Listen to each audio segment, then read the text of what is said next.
Salam hörmətli izləyicilər. Bugünkü mövzumuz ismin halıdır.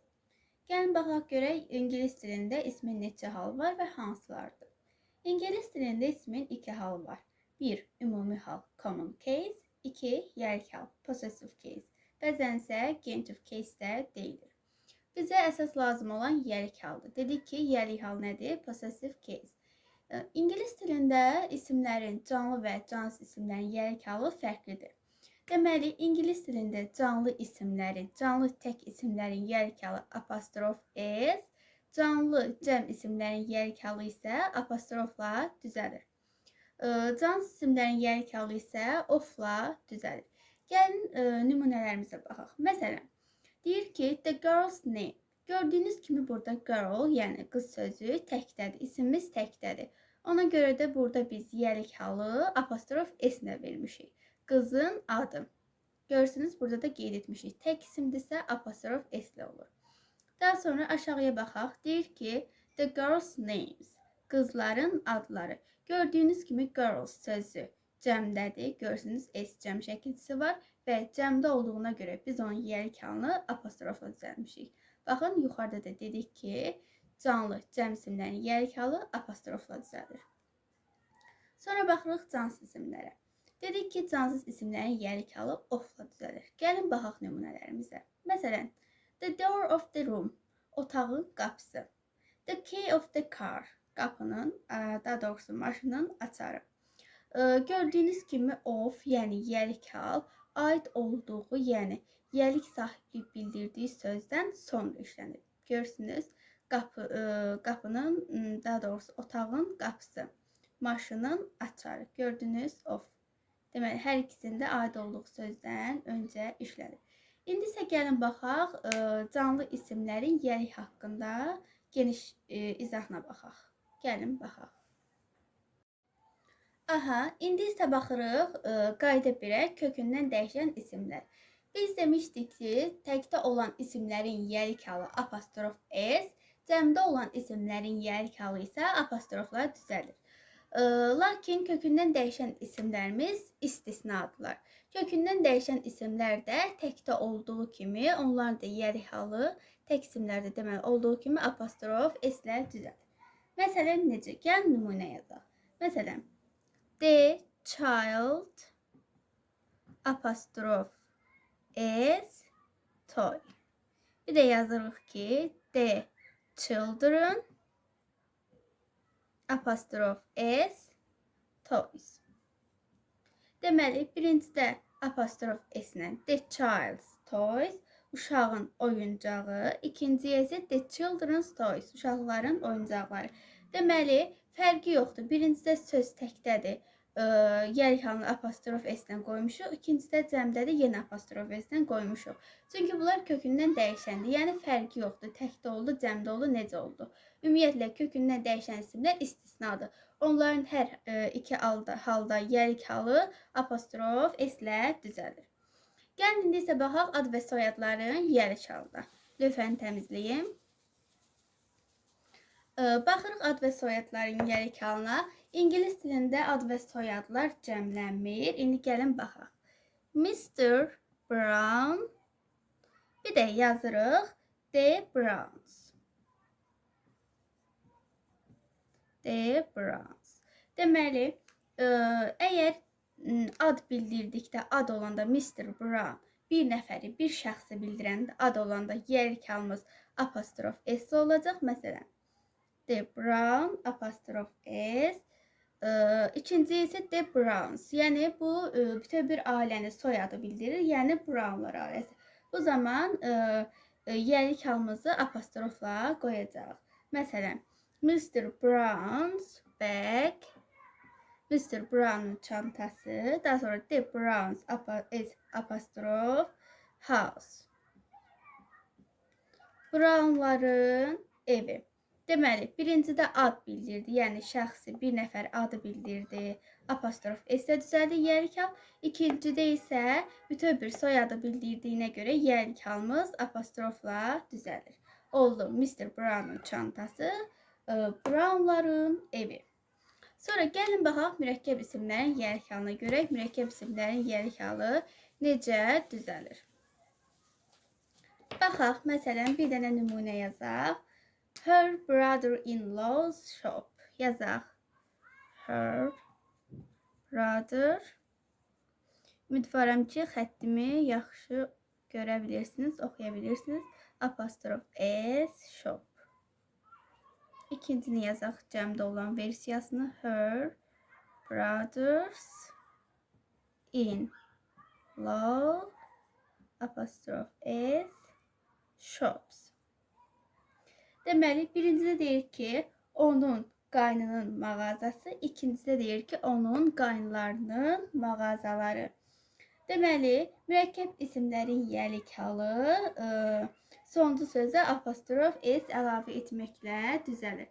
Deməli, defisinə yazılan mürəkkəb isimlərin yiyəlik halı apostrof S ilə düzəlir. Görürsünüz, birincidə ismimiz, qayn sözümüz təkdədir. İkincidə isə brothers. Burada S-i görürsünüz, yəni ikincidə mürəkkəb sözümüz cəmdədir. Ona görə də, yəni hər iki halda, daha doğrusu hər iki halda apostrof S ilə düzəlir. İndi bitişik yazılan mürəkkəb isimlərin yiyəlik halına baxaq. Görək onlar necə düzəlir. Baxaq. Məsələn, the school boy's bag, məktəblinin çantası. Gəlin yazaq. The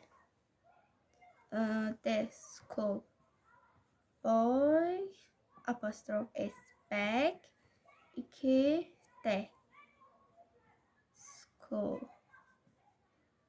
boys apostrof bags. Deməli, birinciyə yazdıq ki, the school boys bag, yəni məktəblinin, məktəbli budur, məktəblinin çantası. 2 yazdıq ki, məktəblilərin çantaları. Deməli, bitişik yazılan mürəkkəb isimlərin yiyəlik halı isə normal olaraq düzəlir. Yəni, birinciyə təkdədir apostrof S, ikincisi cəmdə olduğuna görə apostrofla düzəlir. Deməli, defisdə yazılan mürəkkəb isimlərin yiyəlik halı hər iki halda apostrof S-lə, bitişik yazılan mürəkkəb isimlərin yiyəlik halı isə normal düzəlir. Təklərdə apostrof S, cəmlərdə isə apostrofla düzəlir. İndi isə gəlin ortaq isimlərin yiyəlik halı haqqında danışaq. Yenə lövhəmizi təmizləyək. Aha. Deməli, gəlirik indi isə ortaq isimlərin yiyəlik haqqında danışmağa.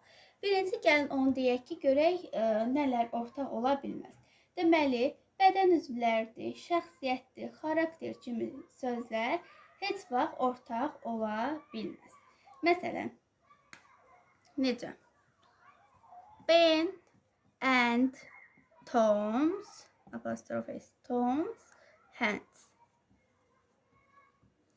Benin və Tomun əlləri. İkisinin əsla bir əli heç vaxt ola bilməz. Çünki əl bədən üzvüdür. Məsələn, necə deyim ki, necə əlimdən, mənim, məsələn, Benlə Tomun, yaxud da ki, məndən şagirdimin deyək, məsələn, sizlə. Mənim necə əlim ortaq ola bilər, bir ola bilər. Hərəmizin ayrı-ayrılıqda öz əlimizdir var da. Bu əşya deyil, kitab deyil, dəftər deyil, qələm deyil ki, ikimizin ortaq bir əşyası olsun. İndi isə ortaq isimlərdə yiyəlik halı necə olur, sizə onu izah edeyim. Baxaq. Məsələn, Tom and Ben apostrof S mother. Tomun və Benin anası. İkisinin bir anası ola bilər. Əgər hər hansı bir şəxs, əşya, əgər 2 nəfərə aiddirsə, bu zaman biz apostrof S-i axırıncı şəxsə əlavə edəcəyik. İstəyir burada 2 nəfər olmasın, 5 nəfər olsun, 10 nəfər olsun, fərq yoxdur. Biz o zaman əgər bir şəxs, əşya hamısına aiddirsə, istəyir burada 10 nəfər olsun, 15 nəfər olsun, biz apostrof S-i axırıncı şəxsə artıracaq, axırıncı şəxsə qoyuruq yəni. Daha sonra, əgər ikisinin ayrı-ayrılıqda anası fərqli adamlardırsa, məsələn, Tom and Ben mother.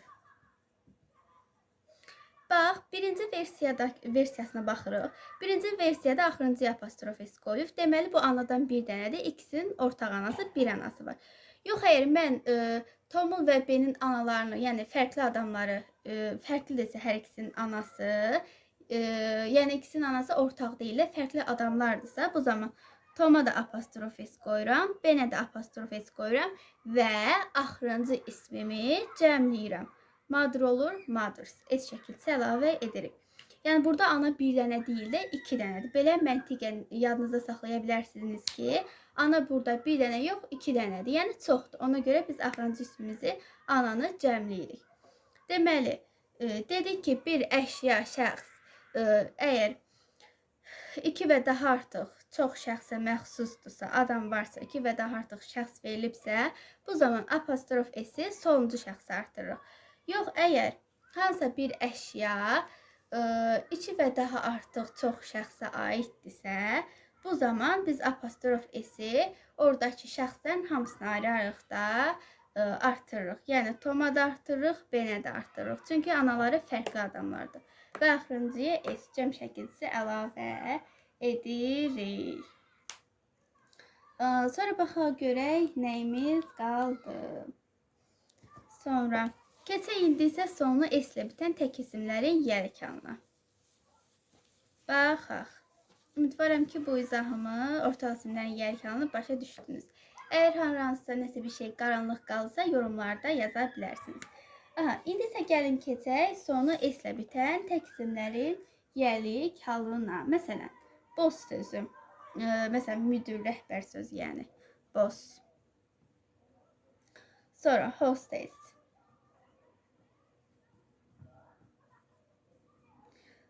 Sonra actress, yəni aktrisa sözü. Gördüyünüz kimi bu isimlərin sonunda 2 dənə s var. Görürsünüz. Siz indi bunu testdə falan görəndə çaşa bilərsiniz. Buradakı s sözün özünə aiddir, yəni sözün tərkibinə aiddir, sözün kökünə aiddir buradakı s. Yəni bu sözlərin hamısı təkdədir və təkdə olan isimlərin yelik halı da apostrof s ilə düzəlir. Deməli, bunların hamısının yelik halını mən apostrof s ilə qoyacağam. Birdən fikirləşərsiniz ki, burada s artıqdır, ya buradakı s cəm şəkilsidir. Xeyr. Sonu s ilə bitən isimlərin, tək isimlərin yelik halı apostrof s ilə düzəlir.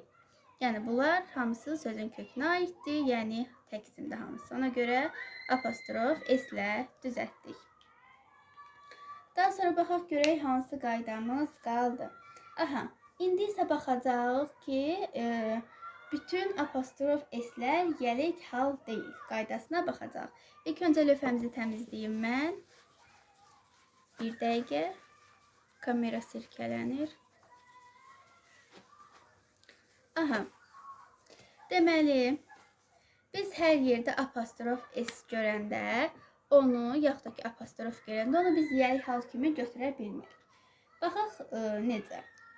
Onlar, yəni izin, həzin, asın qısaldılması ola bilər. Məsələn, baxaq, it apostrof s, she apostrof s, sonra he apostrof s, deyək ki, aralarında vergül də qoyaq.